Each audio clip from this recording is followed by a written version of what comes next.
Mardi prochain se déroulera chez Arcurial à Paris une vente aux enchères au profit des hôpitaux et des soignants. Ce sont des planches originales de bande dessinée signées Uderzo que l'on pourra acquérir. Un don de la famille du dessinateur disparu le 24 mars dernier, au début du confinement. L'occasion ce soir de revenir sur quelques éléments de portrait d'un artiste devenu culte, Marie Berrurier, Laure Bignalet.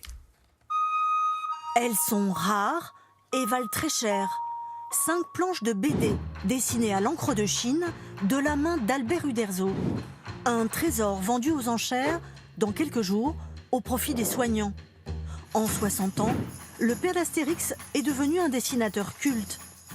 Avec Goscinny, il invente Astérix. Il est ancré dans le cœur des Français. Il a géré l'héritage comme un chef.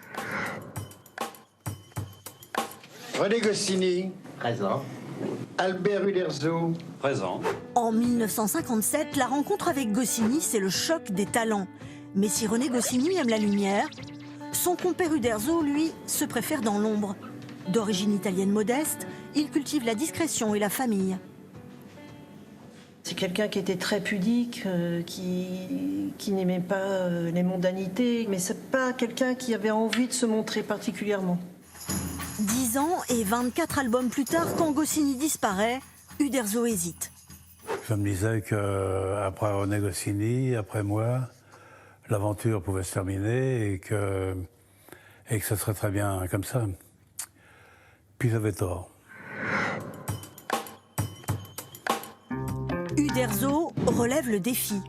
À lui tout seul, il va imaginer 9 albums, tous des succès. Car décidément, le trait d'Uderzo, c'est culte. C'est du cinéma sur papier finalement, c'est virevoltant en permanence, on bouge avec les personnages, on ressent ce qu'ils vivent, donc c'est un trait qui est très dynamique.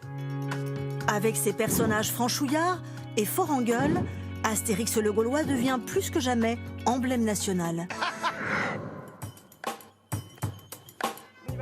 Et Uderzo va transformer l'héritage en empire international, avec 380 millions d'albums vendus, un parc d'attractions, des films, et il choisit un nouveau tandem de dessinateurs.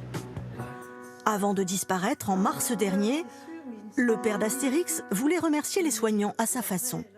Il a vu la crise sanitaire et il avait été extrêmement choqué. Il nous avait dit qu'il faudrait faire quelque chose.